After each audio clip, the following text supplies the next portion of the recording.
Behold, the Lamb of God who takes away the sins of the world.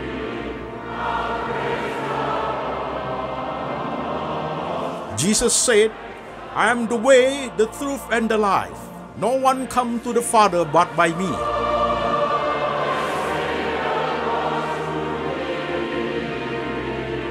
For God so loved this world, so he gave his one and the only Son. Whoever believes in him shall not perish, but have eternal life. Shalom jemaat sekalian, saya Pendeta Antoni Chang. Salam kepada jemaat yang ada di kota-kota di Indonesia dan jemaat yang ada di kota-kota di luar negeri. Hari ini kita ibadah kenaikan Tuhan Yesus lewat lembaga Antoni Chang Ministry Internasional. Firman Tuhan kita ambil dari 4 bagian. Bagian pertama dari Injil Matius pasal 28 ayat 16 sampai 20. Demikian firman Tuhan.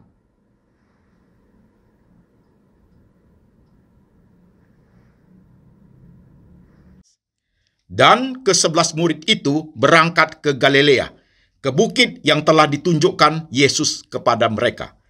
Ketika melihat dia, mereka menyembahnya, tetapi beberapa orang ragu-ragu. Yesus mendekati mereka dan berkata, Kepadaku telah diberikan segala kuasa di sorga dan di bumi. Karena itu, pergilah, jadikanlah semua bangsa muridku, dan baptislah mereka dalam nama Bapa dan Anak dan Roh Kudus. Dan ajarlah mereka melakukan segala sesuatu yang telah kuperintahkan kepadamu. Dan ketahuilah, aku menyertai kamu senantiasa sampai kepada akhir zaman. Amin. Firman Tuhan bagian kedua dari Injil Yohanes pasal 14 ayat 1 sampai 6. Demikian firman Tuhan.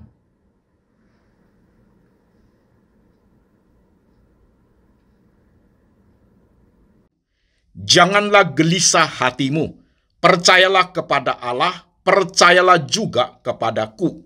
Di rumah Bapakku banyak tempat tinggal. Jika tidak demikian, tentu aku mengatakannya kepadamu. Sebab aku pergi ke situ untuk menyediakan tempat bagimu. Dan apabila aku telah pergi ke situ dan telah menyediakan tempat bagimu, aku akan datang kembali dan membawa kamu ke tempatku, supaya di tempat di mana aku berada, kamu pun berada. Dan kemana aku pergi, kamu tahu jalan ke situ. Kata Thomas kepadanya, Tuhan, kami tidak tahu kemana engkau pergi. Jadi bagaimana kami tahu jalan ke situ? Kata Yesus kepadanya, Akulah jalan dan kebenaran dan hidup. Tidak ada seorang pun yang datang kepada Bapa kalau tidak melalui aku. Amin. Firman Tuhan bagian ketiga diambil dari Kisah Para Rasul pasal 1 ayat 6 sampai 11. Demikian firman Tuhan.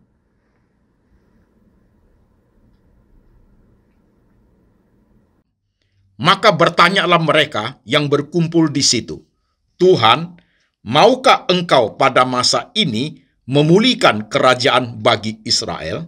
Jawabnya, engkau tidak perlu mengetahui masa dan waktu yang ditetapkan Bapa sendiri menurut kuasanya. Tetapi kamu akan menerima kuasa kalau Roh Kudus turun ke atas kamu, dan kamu akan menjadi saksiku di Yerusalem dan seluruh Yudea dan Samaria dan sampai ke ujung bumi. Sesudah ia mengatakan demikian, terangkatlah ia disaksikan oleh mereka, dan awan menutupinya dari pandangan mereka. Ketika mereka sedang menatap ke langit waktu ia naik itu, tiba-tiba berdirilah 2 orang yang berpakaian putih dekat mereka, dan berkata kepada mereka, Hai orang-orang Galilea, mengapakah kamu berdiri melihat ke langit? Yesus ini yang terangkat ke surga meninggalkan kamu akan datang kembali dengan cara yang sama seperti kamu melihat dia naik ke surga. Amin. Firman Tuhan bagian keempat diambil dari Injil Lukas pasal 4 ayat 1 sampai 13. Demikian firman Tuhan.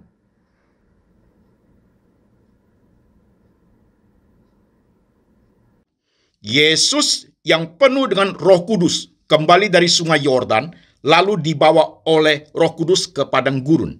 Di situ ia tinggal 40 hari lamanya dan dicobai iblis. Selama di situ ia tidak makan apa-apa, dan sesudah waktu itu ia lapar. Lalu berkatalah iblis kepadanya, "Jika engkau anak Allah, suruhlah batu ini menjadi roti." Jawab Yesus kepadanya, "Ada tertulis, manusia hidup bukan dari roti saja."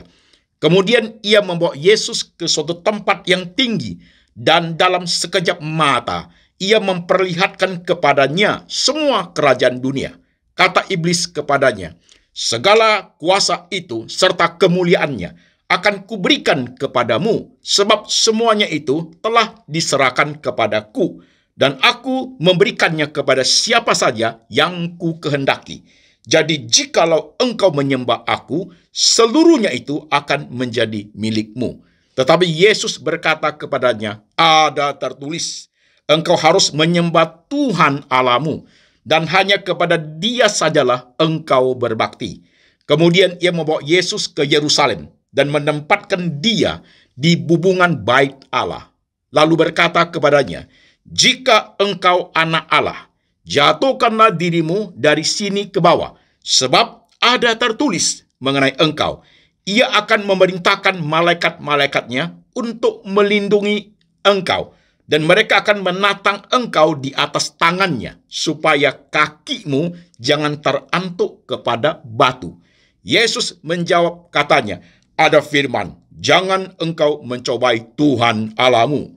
Sesudah iblis mengakhiri semua pencobaan itu, ia mundur daripadanya dan menunggu waktu yang baik. Amin. Saudara-saudara sekalian, firman Tuhan sudah kita baca, firman Tuhan sudah kita dengar. Sekarang saya mengajak jemaat, mari kita berdoa. Tuhan Yesus, kami sudah membaca firman-Mu, kami sudah mendengarkan firman-Mu. Sekarang roh Tuhan bekerja di ibadah kenaikan Tuhan Yesus ini. Urapi hamba-Mu, beri ia hikmat dan bijaksana, boleh menguraikan firman Tuhan dengan baik, dengan bahasa yang baik dimengerti oleh jemaat dari semua lapisan jemaat.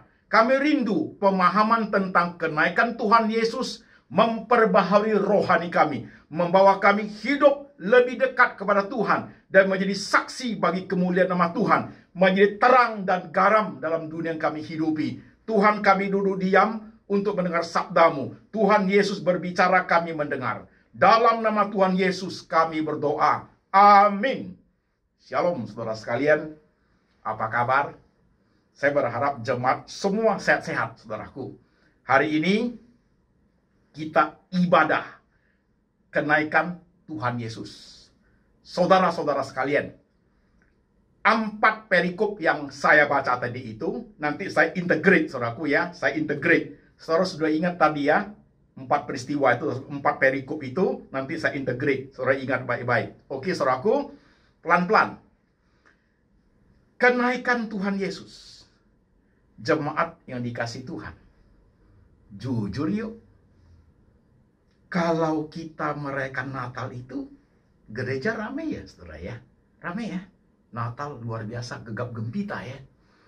Kalau Jumat Agung kita kusuk-kusuk karena Yesus menderita. Ramai juga saudaraku ya. Kita ikut perjamuan suci. Kebangkitan Tuhan luar biasa sukacitanya kita. Yesus sudah bangkit dari antara orang mati. Ya saudaraku, benar ya? Tapi kenapa waktu kita merayakan kenaikan Tuhan Yesus itu tidak semeriah lahirnya, matinya, dan bangkitnya? Kenapa? Saudara ingin tahu? Bahkan pendeta di gereja harus ingatin loh. Besok datang ya. Kok nggak datang loh jemaatnya? Tentang kenaikan Tuhan Yesus ini. Kenaikan Tuhan Yesus ini, saudaraku, di gereja agak sepi itu. Agak sepi. Pernah kepikir nggak jemaat? Kenapa ya? Seperti itu. Saudara-saudaraku, penekanan kepada kenaikan Tuhan Yesus itu. Penekanan terhadap keseriusan dan kepentingan kenaikan Tuhan Yesus itu tidak sama dengan keseriusan dan kepentingan daripada Natal, Jumat Agung, dan kebangkitan Tuhan. Itu membuat jemaat jadi merasa tidak begitu penting. Penekanan keseriusannya, porsinya tidak sama, jemaat sekalian. Masih ingat apa yang saya katakan? 6 mahakarya Tuhan. 6 mahakarya Tuhan. Lahir, disalib, mati, bangkit, naik ke surga, dan akan datang kembali untuk kedua kalinya. Itu adalah 6 mahakarya Tuhan. 6 mahakarya Tuhan, saudaraku, sebagai orang Kristen harus memberikan kepada 6 mahakarya Tuhan itu porsi penekanan dan keseriusannya harus sama. Urgensinya harus sama. Ketika umat Tuhan, kita orang Kristen ini, penekanannya tidak sama, maka kenaikan Tuhan Yesus kita tidak penting. Gak hadir di gereja. Titip salam aja ya, begitu jemaat sekalian. Karena kita merasa itu tidak begitu penting. Ini gak baik loh. Ini enggak baik bagi masa depan gereja Tuhan. That is not good for Christianity. Tidak baik, saudaraku. Karena terdapat kepincangan pemahaman tentang 6 mahakarya Tuhan. Kok bisa gitu ya Pak Pendeta? Sama seperti khotbah saya dari lembaga Anthony Chang Ministry Internasional, kita akan pakai cara berpikir parsial dan cara berpikir integratif. Jemaat lewat khotbah saya belajar banyak, saudaraku. Yes, pelan-pelan jemaat sekalian. Kenapa ya Pak Pendeta? Karena jemaat banyak yang berpikir parsial, friksi, berkeping-keping, terpecah-pecah pemikirannya. Natal ya Natal, Jumat Agung ya Jumat Agung. Nanti ibadah kenaikan Tuhan Yesus tidak begitu penting lah. Kita jalan-jalan aja ke puncak, keluar kota. Nantilah kita ikut-ikut aja di online, sudah selesai. Begitu loh jemaat. Begitu loh. Saudara-saudara sekalian, perhatikan sekarang. 6 mahakarya Tuhan itu, saya buat ilustrasinya, biar bagus. Jemaat menyimak. Saya buat ilustrasinya. Saudara pernah lihat exhaust? Itu kipas angin, penyedot udara, jangan yang di rumah, kecil. Yang di pabrik, saudaraku. Yang di gudang besar. Itu exhaustnya gede, saudaraku. Kelihatan oleh kita. Dalam exhaust itu ada kipasnya. Di kipasnya itu ada 6 daun. Itu besar punya, saudaraku. Ada 6 daun. Saudaraku, dia berputar. Ada 6 daun kelihatan. Dan 6 daun itu, saudaraku, dia menyatu. Nah, 6 daun itu, saudaraku, bentuknya harus sama. Posisinya harus sama. Panjang dan lebarnya harus sama. Baru bisa mendatangkan kekuatan. Dan dia harus menyatu, saudaraku, menjadi satu kesatuan. Saya buat ilustrasi seperti ini untuk 6 mahakarya Tuhan. Itu kipas 6 daunnya, saudaraku. Kalau satu beda ukuran, satu sudah pecah, porsinya sudah tidak pas kekuatannya, saudaraku, itu kipas angin bunyi. Bahkan suaranya tidak bagus. Bahkan bisa menimbulkan kecelakaan, saudaraku. Begitu. Jadi dia harus konsisten 6-nya. Sama dengan memahami 6 mahakarya Tuhan. Penekanan tidak bagus, kipas anginnya rusak, saudaraku. Anginnya yang disedot tidak maksimal. Ketika memahami 6 mahakarya Tuhan itu, tidak seperti 6 daun kipas angin yang berantai, kuat menjadi satu, saudaraku, kita pincang pemahaman tentang karya Tuhan. Maka wajarlah kalau kenaikan Tuhan Yesus, gereja sepi. Begitu, jemaat. Begitu. Oke? Sekarang kita lanjut. Satu step lagi, jemaat sekalian. Saya tanya jemaat. Pelan-pelan ya. Mikir nih. Kalau dengar khotbah saya mikir, jemaat. Kontemplasi biasa. Boleh nggak? Bulan Mei ini, saya berpikir tentang kelahiran Tuhan. Boleh nggak? Boleh nggak di bulan Mei ini, saya sedang menggumuli tentang kematian Tuhan di atas kayu salib? Boleh nggak di bulan Mei ini, saya sedang menggumuli tentang kebangkitan Tuhan. Mungkin jemaat akan ngomong, nggak salah lu Pak Pendeta. Ya kalau tentang kelahiran di Desember lah Pak, Natal. Kalau mau mikir-mikir tentang penderitaan Tuhan Yesus ya Jumat Agung lah Pak. Itu berpikir parsial. Begitu. Jadi pas momennya aja dipikir. Jumat Agung ikut sedih-sedih 2 minggu, habis itu udah enggak. Nanti tunggu Jumat Agung tahun depan. Natal Desember, habis Desember nanti sukacitanya Desember depan. Itu berpikir parsial. Friksi, terpecah-pecah. Sifatnya sementara saja. Paulus enggak begitu. Paulus mengatakan, aku senantiasa membawa kematian dan kebangkitan Tuhan dalam hidupku. Senantiasa. Every second, every minute, every hour, saudaraku. Every day. Begitu, saudaraku. Itu berpikir integratif. Gak mudah kan? Tapi kalau kita bisa begitu, saudaraku, maka kita memahami 6 maekar Tuhan itu persis ilustrasinya. Seperti baling-baling yang ada 6 daunnya eksos itu, saudaraku. Kita akan melihat seperti itu. Penekaran porsinya pas. Oke? Saya berharap kita semua bisa berpikir seperti itu, jemaat. Berpikir seperti itu menarik loh untuk memahami Tuhan Yesus kita. Good ya? Kita lanjut. Saudara-saudaraku, kenaikan Tuhan Yesus hari ini lewat lembaga Anthony Chang Ministry Internasional, kenaikan Tuhan Yesus, saya beri 2 poin, saudara sekalian, 2 poin. Poin pertama adalah makna kenaikan Tuhan Yesus. Poin kedua adalah, saudaraku, reaksi dan aksi terhadap kenaikan Tuhan Yesus. 2 poin saja dalam ibadah kenaikan Tuhan Yesus ini. Poin pertama, jemaat menyimak. Makna kenaikan Tuhan Yesus meliputi paling tidak 3 hal yang paling besar, jemaat sekalian. Makna kenaikan Tuhan Yesus memberikan konfirmasi. 1. 5 mahakarya Tuhan sudah accomplish, sudah digenapi. Lahir, disalib, mati, bangkit, naik ke surga, sudah accomplish, sudah digenapi. Itulah makna kenaikan Tuhan. Tugas sudah selesai, sudah oke. Misi penyelamatan sudah accomplish. Itu makna kenaikan. Dia naik karena sudah selesai misi penyelamatan itu, saudara sekalian. Itu maknanya. Makna kenaikan Tuhan Yesus yang kedua, saudaraku, adalah kenaikannya mengkonfirmasi kedatangannya, saudaraku. Yang kita baca tadi itu, di Kisah Rasul itu, saudaraku. Waktu Yesus sudah terangkat ke surga, murid-murid masih lihat di langit. Ada malaikat di situ. Kamu melihat Yesus yang terangkat itu. Dia akan datang kembali. Seperti yang kamu lihat dia naik ke surga. Dia akan datang kembali secara kasat mata. Jadi saudara-saudara sekalian, kenaikannya maknanya itu adalah mengkonfirmasi I will come soon. Itu loh, saudaraku. Oke, sudah 2 ya. Kenaikannya juga mengkonfirmasi cara kedatangannya yang kedua kali.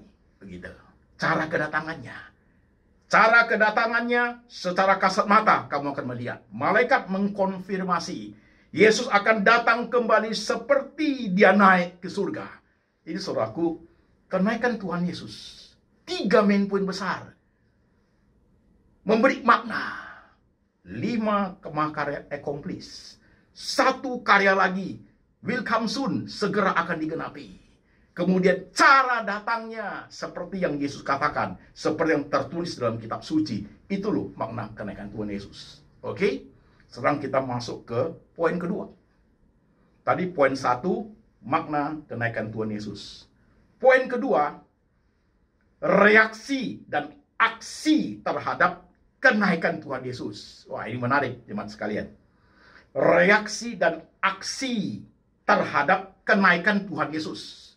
Dari mana itu, Pak? Ada 5 pihak yang bereaksi dan beraksi terhadap kenaikan Tuhan Yesus. Pihak pertama.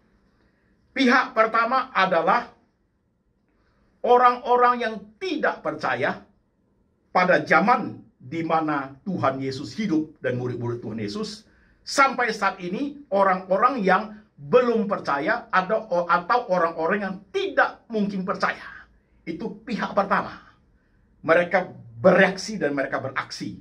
Apa reaksi dan aksinya dari pihak pertama itu? EGP. Emang gua pikirin bereaksi mereka. Karena kenapa? Saya tidak percaya itu, Pak Pendeta. Itu kan orang Kristen yang percaya. Aksinya nggak ada mereka. Reaksi apa? EGP. Emang gua pikirin, gua nggak percaya gitu-gituan. Itu pihak pertama, saudaraku. Dari zaman dulu sampai zaman sekarang. Stop, berhenti sebentar ya.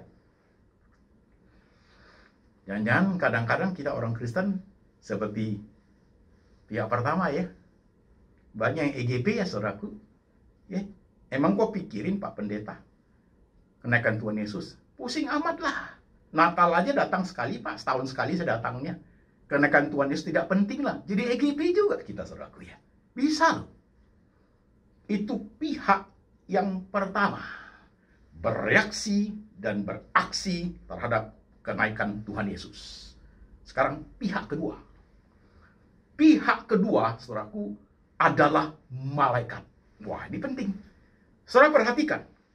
Malaikat itu, saudaraku, dilibatkan oleh Tuhan dan terlibat dalam mahakarya Tuhan, saudaraku. Malaikat itu begitu. Ingat nggak ayat-ayat yang kita baca, perikop di Alkitab yang saudara baca? Waktu Tuhan Yesus mau lahir, waktu Maria mengandung Tuhan Yesus, saudaraku, malaikat konfirmasi loh kepada Yusuf anak Daud. Sesungguhnya istrimu akan mengandung. Malaikat konfirmasi loh kepada Maria. Salam bagimu, hai Maria. Konfirmasi. Itu lahirnya Tuhan Yesus dikonfirmasi oleh malaikat. Pada saat Tuhan Yesus mau mati di atas kayu salib di Taman Getsemani, waktu Yesus berdoa yang dia punya keringat seperti tetesan darah, saudaraku, ada malaikat di situ konfirmasi terhadap pergumulan beratnya Tuhan Yesus. Waktu Tuhan Yesus mati dan bangkit dari antara orang mati dalam kuburan, saudaraku, ada dua malaikat yang konfirmasi kepada Maria Magdalena dan kawan-kawannya. Kamu mencari Yesus dari Nazaret itu, dia sudah bangkit. Konfirmasi malaikat. Pada saat Yesus naik ke surga, kisah para rasul yang kita baca tadi itu, saudaraku, setelah dia tertutup oleh Sekina, awan kudus itu, malaikat konfirmasi loh. Yesus yang terangkat ke surga ini akan datang kembali. Sekaligus malaikat juga mengkonfirmasi. Malaikat juga mengkonfirmasi kedatangan Tuhan Yesusnya. Jadi dari lahir sampai datang kembali, malaikat terlibat di dalamnya. Dikonfirmasi, malaikat ikut menyaksikan. Jadi reaksi dan aksi malaikat apa? Reaksi malaikat, sukacitanya minta ampun. Mereka pada saat itu, ketika Tuhan Yesus naik ke surga, mereka sedang, saudaraku, sukacitanya minta ampun. Sukacitanya mereka bukan karena mereka diselamatkan, bukan, saudaraku. Sukacitanya mereka seperti menunggu pahlawan menang perang. Tuhan Yesus sudah balik ke surga. Aksinya, saudaraku, they are waiting. Mereka menunggu saat itu. Pulangkan Tuhan Yesusnya, sukacitalah mereka. Itu malaikat, saudaraku. Jadi bereaksi dan beraksi terhadap kenaikan Tuhan Yesus. Sukacita sekali malaikat menunggu di surga. Tuhan sudah pulang. Mission accomplished untuk kemanusiaan. Selesai. Itu malaikat.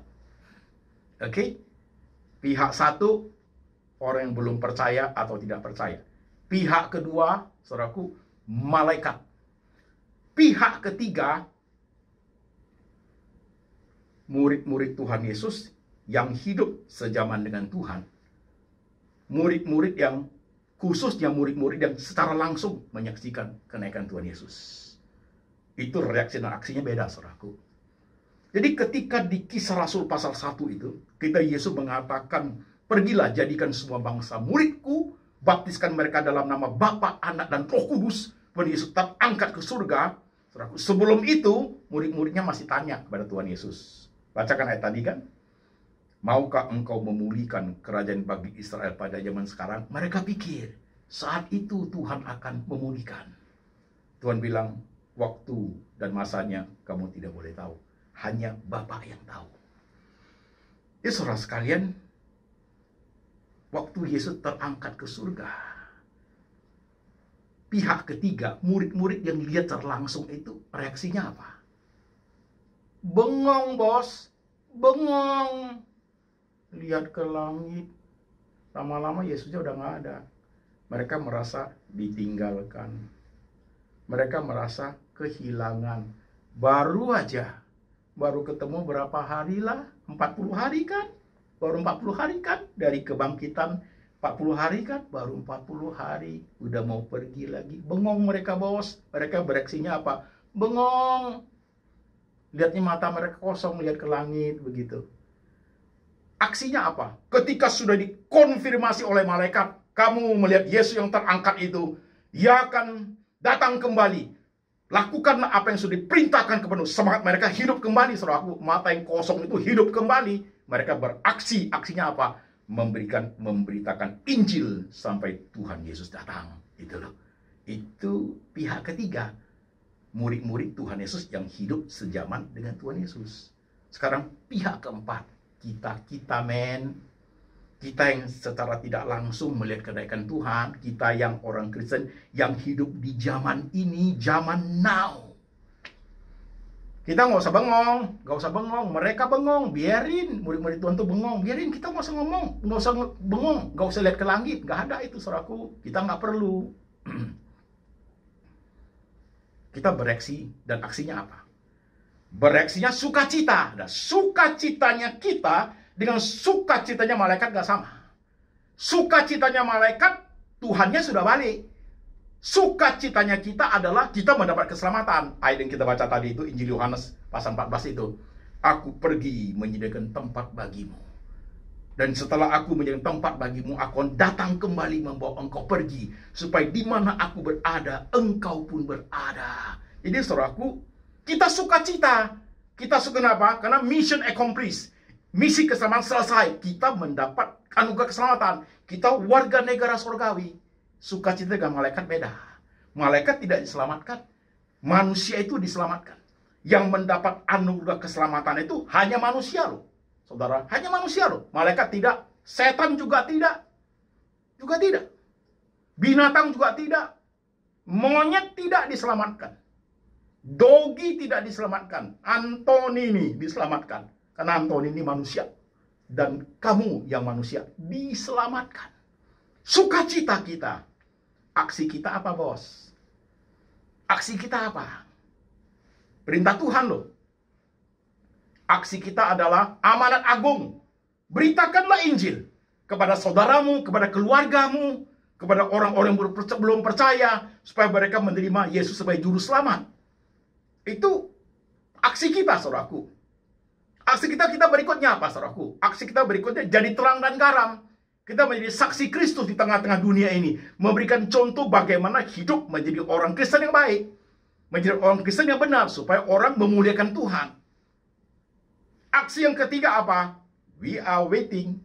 Kita nunggu. Nunggu apa, Pak Pendeta? Kita menunggu His second coming. Kedatangannya yang kedua kalinya. Kita tunggu itu, bos. Kita tunggu. Yesus berkata, aku datang, kedatangan anak Tuhan itu seperti pencuri di malam hari. Artinya, kita tidak tahu. Kalau pencuri datang ke rumahmu, dia kasih kamu tahu.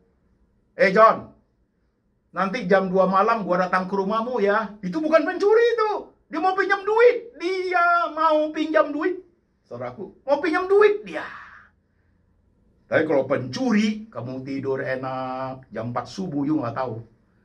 You bangun jam 6, saudaraku, rumah sudah terbongkar semua. Itu you nggak tahu waktunya. Tuhan memberikan ilustrasi begitu tepat. Jadi, His second coming, kedatangan keduanya, seperti pencuri di malam hari. Titik sampai di situ. Gak usah ditambah-tambah. Bulan ini, tahun ini, gak usah. Orang sekarang suka, saudaraku. Dari dulu suka. Gak usah ditambah-tambahin. Itu saja. Seperti pencuri di malam hari. Kita tidak tahu waktunya kapan. Tidak tahu. Yang penting adalah persiapan every day.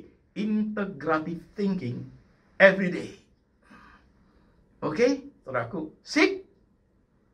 Nah, tetapi sebagai anak Tuhan zaman now, memberikan Injil amanat agung, menjadi terang bagi banyak orang, memberi contoh hidup kita, supaya orang melihat kita ini anak-anak Tuhan. Saudaraku, kita menunggu kedatangannya tidak mudah. Not easy, man. Tidak akan lewat begitu aja. Kenapa not easy, Pak Pendeta? Karena ada pihak kelima. Pihak 1 sudah, pihak 2 sudah, pihak 3 sudah, pihak 4 sudah. Pihak 1 EGP, orang-orang yang belum percaya. Pihak 2 malaikat. Pihak ketiga murid-murid Tuhan Yesus yang hidup secara langsung pada saat itu menyaksikan kenaikan Tuhan. Pihak yang keempat adalah kita-kita yang percaya Tuhan Yesus zaman now. Pihak kelima, setan, iblis, dan kawan-kawannya. Mereka bereaksi dan beraksi terhadap kenaikan Tuhan Yesus. Apa itu, Pak Pendeta? Bereaksinya apa, saudaraku? Kenaikan Tuhan Yesus itu membuat mereka takut dan gemetaran. Karena kenapa? Kenaikan Tuhan Yesus itu memberikan konfirmasi kepada kuasa kegelapan waktu mereka tambah dekat, jemaat sekalian. Takut mereka. Masih ingat kan? Di Alkitab tertulis ketika Tuhan itu mengusir kuasa jahat keluar dari orang kerasukan itu. Kuasa itu ngomong apa? Apa urusanmu, hai anak Allah yang maha tinggi?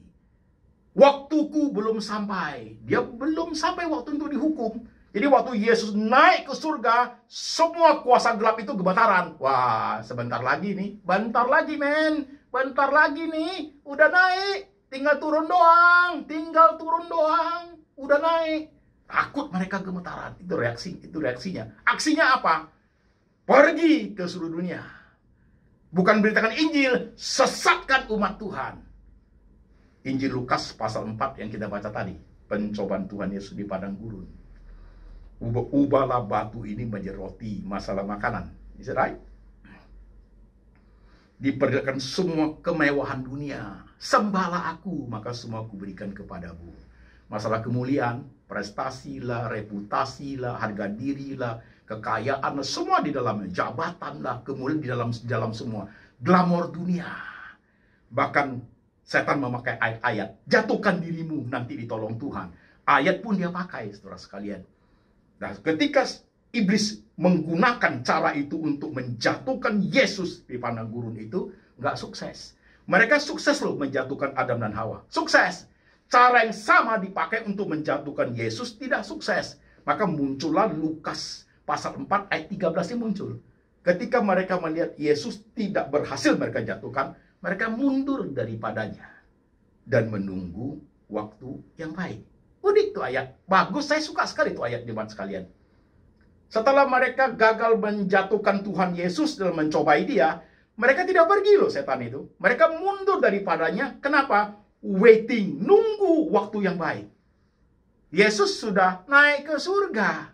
Nunggu siapa? Nunggu apa lagi setan itu? Nunggu siapa, Pak Pendeta? Nunggu lu dan gua. Karena kita ini pengikut Kristus, saudaraku, kita yang ditunggu. Iblis seperti singa yang mengaum-ngaum di sekeliling kita, siap-siap untuk menjatuhkan kita. That is dunia yang kita hidupi sekarang. Ini loh hidup ini.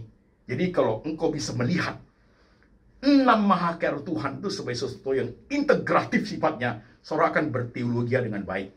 Saudara akan mempunyai kerohanian tumbuhnya proporsional, porsinya pas. Itu loh, baling-baling itu, exhaust itu, 6 daun itu, semua sama dan kekuatannya luar biasa. Itu jemaat. Dan jangan lupa loh, saudara sekalian. Jangan lupa loh. Kita in between. Tuhan di atas, kita di tengah, setan di bawah. Kita in between, kita ada di tengah-tengah. Saudaraku, dihimpit di tengah-tengah. Mau ke Tuhan atau ke setan. Saudara sekalian. Setan akan selalu berusaha untuk menggangsir rohani kita, menyeret kita ke arah dia loh, saudaraku. Seperti itu. Berlarilah kepada Tuhan, mendekatlah kepada Tuhan, maka setan akan jauh daripada engkau. Begitu jemaat. Ini loh makna kenaikan Tuhan Yesus ini. Jadi bukan sekedar hanya malasah aku pergi ikut kenaikan Tuhan Yesus, nggak gitu penting kok. Itu terlampau pemahamannya terlampau remeh, saudaraku ya. Pemahaman terlampau dangkal ya gitu ya. Jadi SQ-nya rendah. SQ itu spiritual quotient-nya rendah, saudaraku. Penekanan porsi kepada 6 mahakara Tuhan itu tidak pas, tidak proporsional. Suka-suka aja, pas Natal ya datang gitu, saudaraku. Mari kita belajar berpikir integratif. Your mind, your heart, your action sinkron dengan pikiran integratif. Firman-firman Tuhan yang kamu baca itu, you integrate, maka kamu melihat semua karya Tuhan itu luar biasa. 5 plus 1. 5 itu accomplish. 1 itu will come soon. Akan segera digenapi. Yesus akan datang segera. Amin jemaat. Amin. Lanjutkan hidup. Life must go on. Jemaat sekalian. Selamat kenaikan Tuhan Yesus. Tuhan memberkati. Saudara yang ada di Australia, saudara yang ada di Perth, Melbourne, Sydney, saudara ada di Jerman, saudara yang ada di Belanda, saudara yang ada di Hong Kong, di Taiwan, saudara yang ada di kota-kota di Indonesia. Selamat kenaikan Tuhan Yesus.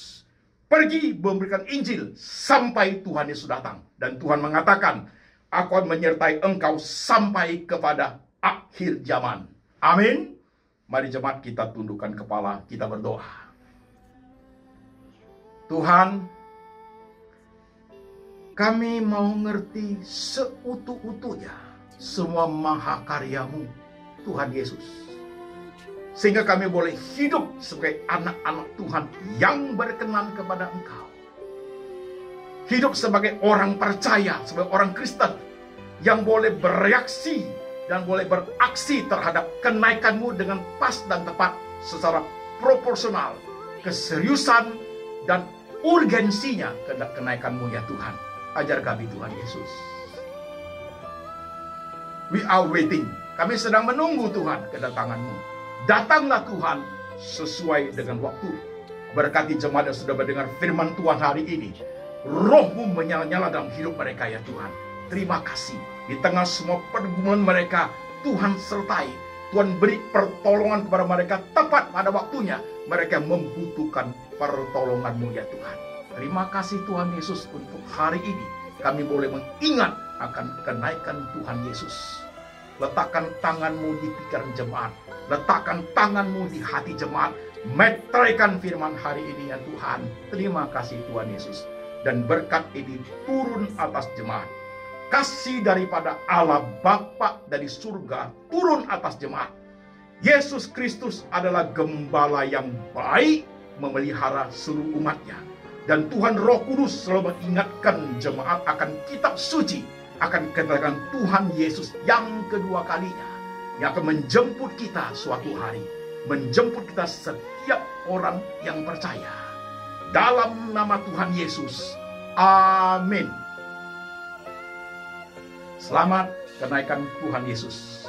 Tuhan memberkati.